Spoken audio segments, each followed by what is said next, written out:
beirada da cama, seu rosto muito pálido. Demorou um bom tempo até que ela me perguntasse: Stella, no seu sonho, o que mais ele fez? Eu olhei para Chloe por um longo momento antes de responder. Não contei tudo, disse eu. Ela esperou. A luz do abajur projetava sombras compridas no teto, e o ventilador de teto girava devagar, fazendo um barulho suave como o de asas batendo. Lá fora, os passos tinham desaparecido, mas eu não confiava naquele silêncio. Silêncio era a arma favorita dele.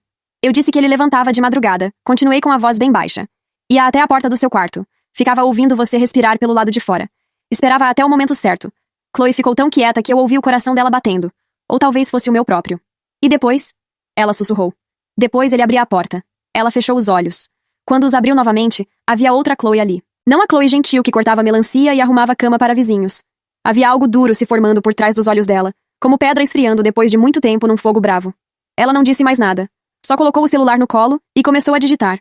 Eu fiquei do lado, observando a tela pelo canto do olho. Ela estava pesquisando. Nanismo em adultos. Aparência jovem. Características faciais. Ela foi fundo, rolando página após página com o polegar, devorando tudo em silêncio. Eu conhecia o que ela ia encontrar, porque na minha vida passada eu também tinha pesquisado, mas só depois. Depois que era tarde demais. Agora a Chloe pesquisava antes. Esse era o primeiro detalhe que eu tinha mudado. Às 2 da manhã, o barulho voltou. Não era um passo. Era um som diferente, mais suave do que passos. Como se ele estivesse deslizando os meios dos pés pelo corredor, cuidando para que os calcanhares não tocassem o chão. Aprendi que existe uma diferença enorme entre a pessoa que não consegue dormir e a pessoa que não quer ser ouvida. Uma delas faz barulho sem querer. A outra não faz barulho de propósito. Toby não fazia barulho de propósito. A sombra voltou para debaixo da fresta da porta. Eu estava acordada, encostada nas costas da Chloe, com os olhos abertos para o teto. Ela também estava acordada. Eu sentia pela rigidez da espinha dela. Nenhuma de nós falou. A maçaneta se mexeu, devagar, muito devagar, de um lado para o outro. O tipo de movimento que uma pessoa faz quando testa uma fechadura sem querer ser pega testando. A chave estava girada. A porta não abriu. A maçaneta ficou quieta. Chloe colocou a mão sobre a minha. Passamos o resto daquela noite assim, acordadas, esperando. Mas a porta ficou fechada. Às 5h40 da manhã, ouvi os passos saírem do corredor de volta para a sala. Às 6h30, o barulho de chaves tinindo, a porta da frente sendo destrancada com suavidade, e o som abafado dos passos na varanda desaparecendo escada abaixo. Ele tinha ido embora. Mas não foi em paz. Eu sabia disso. Na minha vida passada, a noite tinha terminado de outro jeito. A porta não estava trancada. A Chloe tinha adormecido. E eu, uma criança de 6 anos que não entendia o que estava acontecendo, só ouvi um som estranho e achei que era um pesadelo. Fiquei com os olhos fechados até a manhã. E na manhã seguinte, havia policiais na sala de estar e a Chloe encostada na parede com os joelhos no peito, tremendo. Agora eram 6h40 da manhã e a Chloe estava em pé na cozinha, com a chaleira no fogo, olhando o vapor subir.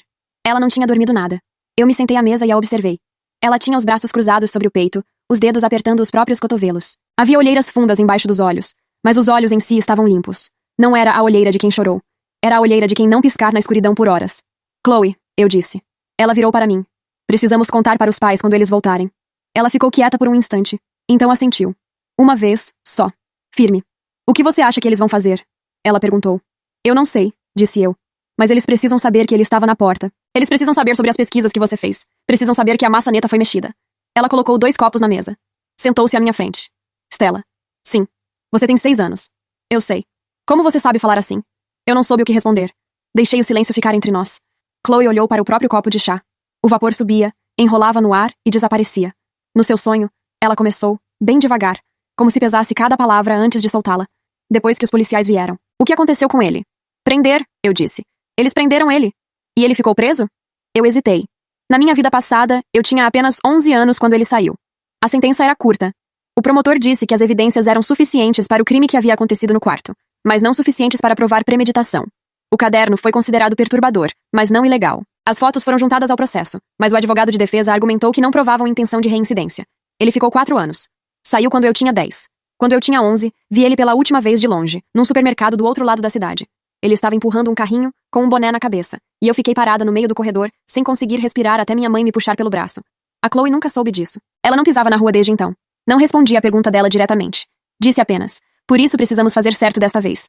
Ela olhou para mim com uma expressão que eu não sei nomear direito. Era uma mistura de medo, e de algo mais antigo do que medo. Algo que uma irmã mais velha sente quando percebe que a mais nova entende coisas que não devia entender ainda. Ela passou a mão no meu cabelo. Tudo bem, ela disse. Vamos fazer certo. Mas fazer certo não era simples. Eu sabia disso porque já tinha tentado. Ao menos em partes. Eu já tinha tentado bloquear a porta. Já tinha tentado gritar. Já tinha tentado avisar. Na minha vida passada, o resultado foi que todo mundo pensou que eu era uma criança com ciúme, com birra, com ansiedade de separação porque os pais tinham ido ao hospital. Uma criança não é testemunha suficiente. Uma criança não é motivo suficiente para ligar para a polícia. Uma criança que diz, eu odeio esse homem, é apenas uma criança. Eu precisava de mais do que palavras. Enquanto a Chloe tomava o chá, com os dois cotovelos apoiados na mesa, eu fui até a sala de estar. A cama improvisada estava no chão, o cobertor dobrado no travesseiro com um cuidado ridículo e perturbador. Como se ele quisesse que parecesse que tinha sido um hóspede perfeito. Eu não toquei em nada. Fui até a janela da sala e olhei lá para fora. O apartamento dele ficava no mesmo andar, janela a janela com a nossa, separado por um corredor estreito de menos de 4 metros. As cortinas do apartamento dele estavam fechadas. Mas havia algo diferente. Na janela dele, bem no canto inferior direito, havia uma marca pequena e redonda, do tamanho de uma moeda, como se alguém tivesse pressionado algo contra o vidro por dentro. Uma lente. O estômago desceu. Eu me afastei da janela devagar, como se qualquer movimento brusco fosse revelar que eu tinha descoberto. Voltei para a cozinha, me sentei e fingi que estava bebendo o meu chá. Mas por dentro, eu estava reorganizando tudo. Ele tinha uma câmera, apontada para a nossa janela, e na minha vida passada, eu nunca soube disso. Chloe levantou os olhos do copo para mim. Percebeu que alguma coisa tinha mudado na minha expressão. Stella. O que foi? Eu respirei fundo. Chloe, eu disse. Preciso que você acredite em mim numa coisa. Ela colocou o copo na mesa. Eu acredito, ela disse. Pode falar. A janela dele tem uma câmera apontada para cá, eu disse. Chloe não se mexeu. Só os olhos dela se mexeram, indo da minha face para a janela da sala e voltando para mim. Ela não disse que eu estava inventando, não disse que eu tinha imaginado. Ficou sentada ali, com os dedos em volta do copo ainda quente, e eu vi o momento exato em que ela decidiu me levar a sério de vez. Ela levantou e foi até a janela, devagar, colando o corpo na parede antes de espiá-la pelo canto. Ficou assim por alguns segundos. Voltou para a cozinha sem dizer nada, pegou o celular e ligou. O tom chamou 3 vezes. Alô? A voz do outro lado era grossa de sono. Chloe falou baixo e rápido. Paulo, eu sei que é cedo, mas preciso de um favor grande. Preciso que você venha aqui agora. Paulo era primo nosso. Tinha 21 anos, 1,80 m, e trabalhava numa oficina mecânica do outro lado da cidade. Não era o tipo de pessoa que você convidava para um chá da tarde, mas era exatamente o tipo de pessoa que você ligava quando precisava que alguém simplesmente ficasse presente sem fazer perguntas. Ele chegou em 40 minutos. Entrou pela porta dos fundos que a Chloe deixou aberta para ele, com os cabelos ainda amassados de travesseiro e um copo de café que trouxe da padaria na esquina. Ela explicou tudo enquanto ele bebia, sentado na mesma cadeira onde o Toby tinha ficado a tarde toda. Paulo não interrompeu uma única vez. Quando ela terminou, ele colocou o copo na mesa, olhou para a janela do corredor e disse apenas: "Vou ficar aqui até seus pais voltarem." Foi simples assim. Mas eu sabia que presença não era suficiente. Na minha vida passada, havia vizinhos em casa quando ele entrou no quarto da Chloe. Havia gente no andar de baixo. Havia um mundo inteiro acordado e funcionando do lado de fora. E mesmo assim aconteceu. Porque o mundo do lado de fora não sabe o que acontece atrás de uma porta fechada a não ser que alguém prove. Eu precisava de provas. Enquanto Paulo ficava na sala conversando com a Chloe em voz baixa, fui até o quarto. Peguei o tablet que ficava na gaveta da escrivaninha, o que meus pais usavam para videochamada com a vovó. Abri o aplicativo de câmera. Fui até a janela do nosso quarto, que dava para o mesmo corredor estreito, e filmei por exatamente 8 segundos. Dava para ver a marca redonda no vidro da janela dele com clareza. Salvei o vídeo. Depois fui até a cama improvisada na sala. Me ajoelhei perto do travesseiro sem tocar em nada, só olhando. No meu primeiro tempo de vida, eu tinha 6 anos, e não entendia o que significava preservar uma cena. Agora eu tinha 6 anos de idade, e décadas de dor dentro do peito, e eu entendia muito bem. Paulo veio até mim. "O que está fazendo, pequenininha?" Eu levantei o rosto para ele. "Não pode deixar ninguém tocar nessa cama. Nem dobrar, nem lavar, nem jogar fora. Quando a mamãe e o papai voltarem, eles precisam ligar para a polícia antes de qualquer coisa." Paulo me olhou por um segundo longo. Então olhou para a Chloe. Ela fez um gesto sutil com a cabeça. Ele assentiu. "Tudo bem", ele disse. "Não vai ninguém tocar." Às 11 da manhã, a campainha tocou. Eu já sabia quem era antes da Chloe ir até a porta.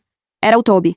Ele estava usando a mesma roupa de ontem, o cabelo penteado para o lado, segurando um potinho de plástico com tampa. Sorriu quando viu a Chloe, aquele sorriso pequeno e calculado que eu tinha aprendido a reconhecer como uma máscara com costura aparecendo nas bordas.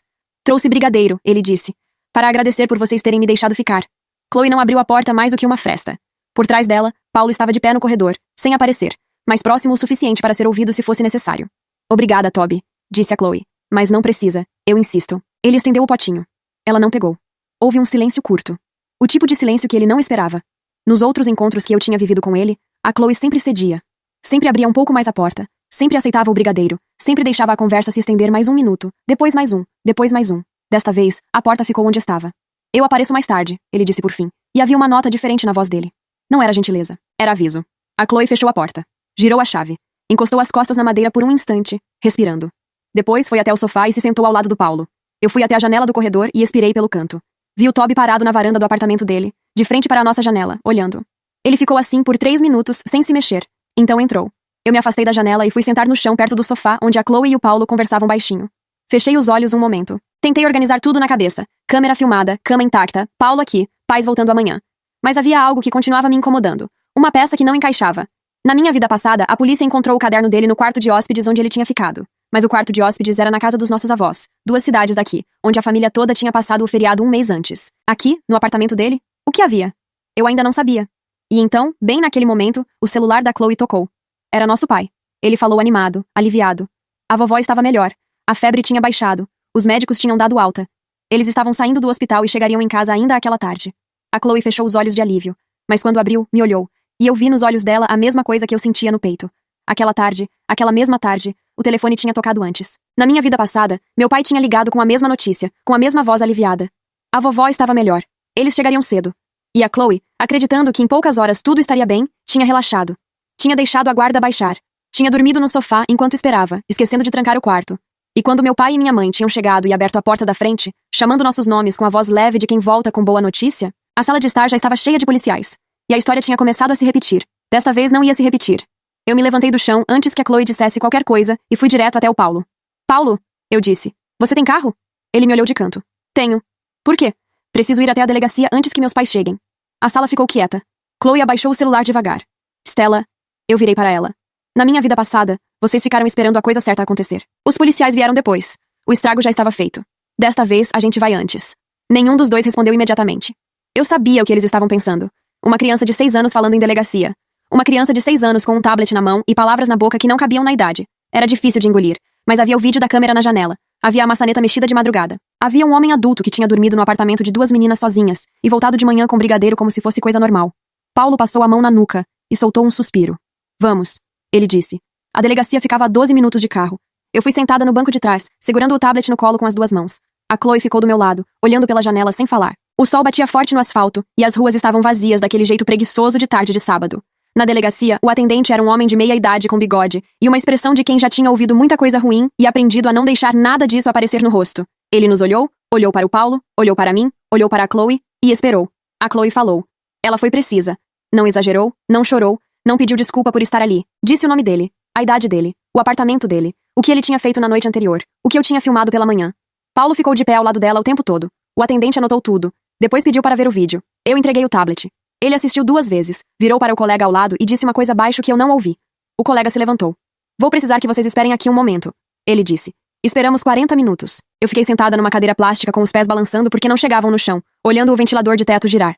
A Chloe ficou ao meu lado com a mão na minha. A mão dela estava fria apesar do calor. Quando o atendente voltou, havia outra pessoa com ele. Uma mulher de cabelos curtos, roupa civil, crachá pendurado no pescoço. Ela se apresentou como delegada. Disse que já conheciam o nome do Toby. Não era a primeira vez. Eu respirei fundo e fechei os olhos por um segundo. Na minha vida passada, quando os policiais vieram depois do que aconteceu com a Chloe, eles também disseram isso. Que não era a primeira vez. Que havia um registro anterior em outra cidade, 2 anos antes, arquivado por falta de provas suficientes. Uma família que não quis continuar com o processo. Uma menina que recuou no depoimento. Agora eu estava do outro lado desse arquivamento. Eu estava sendo a prova que aquela outra menina não conseguiu ser. A delegada se ajoelhou na minha frente. Você filmou isso sozinha? Ela perguntou, apontando para o tablet. Eu assenti. Ela me olhou por um momento com uma expressão que não era de pena. Era de reconhecimento. Como se ela soubesse que havia coisas que uma criança não deveria precisar saber fazer, mas que quando uma criança fazia, você deveria levar muito a sério. Você fez muito bem, ela disse. Eles foram ao apartamento enquanto ainda estávamos na delegacia. A Chloe ficou sabendo pelo telefonema da delegada, que ligou 40 minutos depois para atualizar. A câmera estava lá. Não era só uma câmera. Havia 2. Uma na janela voltada para o nosso apartamento, e uma menor, escondida num furo na parede do quarto de hóspedes do nosso apartamento, instalada antes de qualquer um de nós perceber, em alguma visita anterior que nenhuma de nós lembrava de ter autorizado. A Chloe ficou branca. Eu apertei a mão dela por baixo da mesa. Havia também um caderno. Não no quarto de hóspedes dos nossos avós como na outra vida. Aqui, no apartamento dele, dentro de uma caixinha de sapato debaixo da cama. As páginas detalhavam a rotina da Chloe com uma precisão que fazia a minha barriga embrulhar.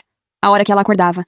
A janela que ela abria primeiro. Os dias que ela lavava o cabelo porque a janela do banheiro ficava embaçada por mais tempo. O som que a porta da frente fazia quando ela saía para jogar o lixo. Tudo anotado. Tudo numerado. Tudo calculado desde o primeiro dia que ele apareceu na nossa porta com aquela caixa de lata enferrujada cheia de bolas de gude. Quando meus pais chegaram em casa, a Chloe e eu já estávamos de volta. Paulo tinha ficado até eles entrarem pela porta, depois saído sem explicar muito, deixando para a Chloe contar o que precisava ser contado.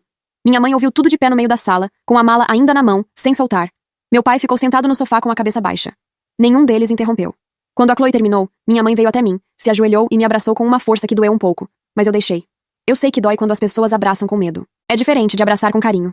Esse era um abraço de medo. Ela estava com medo do que poderia ter acontecido. Na minha vida passada, esse abraço tinha acontecido diferente. Ela tinha chegado numa sala cheia de policiais e tinha abraçado a Chloe que estava encostada na parede tremendo. E eu tinha ficado do lado sem entender direito, com as bolas de gude ainda espalhadas no chão. Desta vez, as bolas de gude estavam numa sacola plástica dentro da delegacia. Evidência coletada. Meu pai levantou do sofá, foi até o telefone e ligou para o advogado da família. Eu ouvi ele falar o nome do Toby. Ouvi a voz do advogado do outro lado. Primeiro calma, depois menos calma. Meu pai disse: sim, desta vez com tudo que tiver. O sol estava descendo quando eu fui até a janela da sala pela última vez naquele dia. Olhei para o corredor estreito entre os dois apartamentos. A janela do Toby estava escura. A porta do apartamento dele estava selada com fita amarela. Eu fiquei olhando para aquela fita por um tempo. Na minha vida passada, ele tinha ficado 4 anos preso e saído como se nada tivesse acontecido. Como se uma vida destruída fosse uma conta pequena, fácil de quitar. Desta vez havia 2 câmeras, um caderno, um registro anterior em outro estado, e uma delegada que me olhou nos olhos e soube que eu estava falando sério. Desta vez seria diferente. Mas o Toby ainda não estava condenado. E eu sabia, de um jeito que vinha de dentro dos ossos, que ele não ia aceitar isso quieto. Ele tentou na manhã seguinte. Eram 7h20 quando o interfone tocou.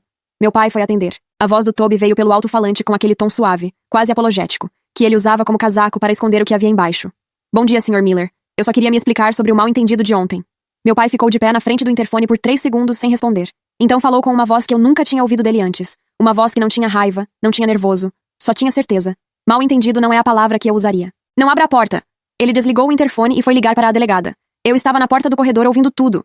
Quando ele percebeu que eu estava ali, não me mandou embora. Só colocou a mão no meu ombro enquanto falava ao telefone. Era a mão grande e pesada do meu pai. E ela ficou ali até ele terminar a ligação. 3 horas depois, soube pelo barulho de passos no corredor e vozes que eu reconhecia. A delegada tinha voltado com mais 2 policiais. Desta vez, não eram só para coletar. Vinham com um documento.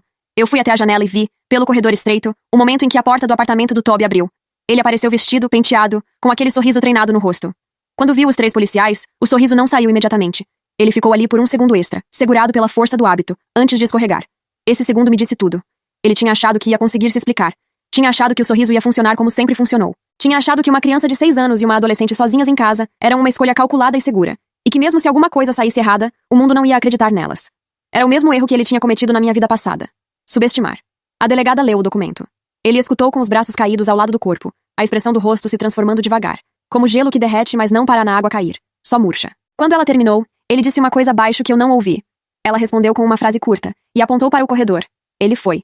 Não teve grito, não teve cena. Só um homem saindo pelo corredor com um policial de cada lado, e o passo mais curto do que de manhã.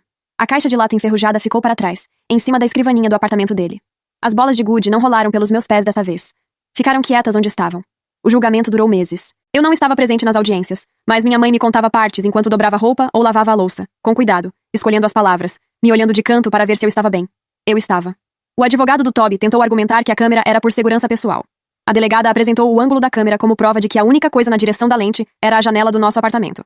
O advogado tentou dizer que o caderno era ficção. A promotora leu em voz alta trechos com horários, nomes e descrições físicas detalhadas. O registro da outra cidade veio à tona. A família que tinha recuado antes, quando soube que havia um caso novo, decidiu reabrir. Não precisavam mais enfrentar aquilo sozinhas. Minha voz, o tablet, o vídeo de 8 segundos gravado por uma criança de 6 anos numa manhã de sábado, virou a peça que amarrou tudo junto. Ele levou 11 anos. Quando minha mãe me contou a sentença, eu estava sentada na mesa da cozinha comendo pão com manteiga. Ela disse o número e ficou me observando. Eu mastiguei devagar. Engoli. Coloquei o pão na mesa. 11 anos é muito? Ela perguntou com cuidado. Eu pensei na Chloe da minha vida passada. Nos 4 anos que ela ficou sem sair de casa. Na deterioração silenciosa. No rio. Não é suficiente, eu disse. Mas é mais do que antes. Minha mãe fechou os olhos por um segundo. Depois me abraçou de novo. Não com aquele abraço de medo de antes. Este era diferente. Era o abraço de quem não sabe exatamente o que a filha passou, mas sabe que foi longe demais para uma criança de 6 anos, e que de alguma forma ela carregou isso e ficou de pé. A Chloe levou tempo para melhorar. Não foi de um dia para o outro. Não tem como ser. Mesmo sem o trauma da outra vida, ela tinha passado aquela noite toda acordada. Tinha sentido a maçaneta mexer. Tinha ouvido a voz dele do outro lado da porta. Tinha descoberto que um homem adulto tinha uma câmera apontada para a janela do quarto dela por semanas ou meses, e ela não tinha percebido. Isso deixa marcas. Mesmo quando termina bem, deixa marcas. Mas ela não parou de sair. Ela ficou com medo de abrir a janela por um tempo. Ficava com o volume do celular alto quando estava sozinha. Atravessava a rua quando via alguém parado sem motivo aparente. Pequenos hábitos de sobrevivência que vão se instalando sem pedir permissão. Mas ela saía. Ia ao mercado. Voltou para a escola. Saía com amigas às sextas. Ria em voz alta no corredor do apartamento sem se preocupar com quem estava ouvindo. Eu ficava olhando para ela nesses momentos e sentia uma coisa que não tem nome exato. Era alívio, mas era mais do que isso. Era a sensação de ver alguma coisa que existia numa forma e depois existir em outra. A Chloe da minha vida passada tinha virado névoa. Esta Chloe era sólida, presente, viva de um jeito que a outra nunca mais conseguiu ser. Uma tarde, meses depois, ela me chamou para sentar com ela no sofá. Tinha 2 xícaras de chocolate quente na mesa de centro. Ela me entregou uma, se aninhou no canto do sofá e me olhou. Stella, ela disse. Por que você soube?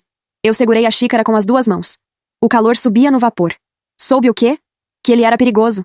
Logo de cara, no primeiro dia. Antes de qualquer coisa acontecer. Eu não respondi de imediato. Olhei para o chocolate. Pensei em tudo que eu poderia dizer e não poderia. Pensei nos anos que eu carreguei sozinha. No peso de saber e não conseguir provar. No medo de ser apenas uma criança falando demais. Depois olhei para ela. Porque nem todo perigo grita, eu disse. Tem perigo que sorri, que traz brigadeiro, que faz você se sentir mal por desconfiar. Esse tipo é o mais difícil de ver. Mas quando você para de olhar para o sorriso e começa a olhar para os olhos, ele está sempre lá. A Chloe ficou quieta por um tempo. Então ela puxou minha cabeça para o ombro dela, como fazia quando eu era ainda menor. E a gente ficou assim, com as xícaras esquentando as mãos. O apartamento em silêncio. A janela do corredor fechada, mas com a luz entrando pelas frestas. O apartamento do Toby tinha um novo morador agora. Uma família jovem com um cachorro que latia toda manhã e crianças que batiam bola no corredor. Barulho de coisa viva. Não era a vida perfeita. Nunca é. Mas era uma vida que continuava, que respirava, que tinha Chloe dentro dela de braços abertos. E isso, aprendi, é tudo que uma segunda chance pede de você. Que você não desperdice. E pra você que já chegou até aqui, o final da história, comenta aí abaixo o que você achou sobre ela. Comenta aqui também o que você achou dessa gameplay. Não se esquece de se inscrever no canal. Aqui embaixo tem um botão de hypar o vídeo. Se você puder, hypa ele. A gente fica muito agradecido e até a próxima. Valeu!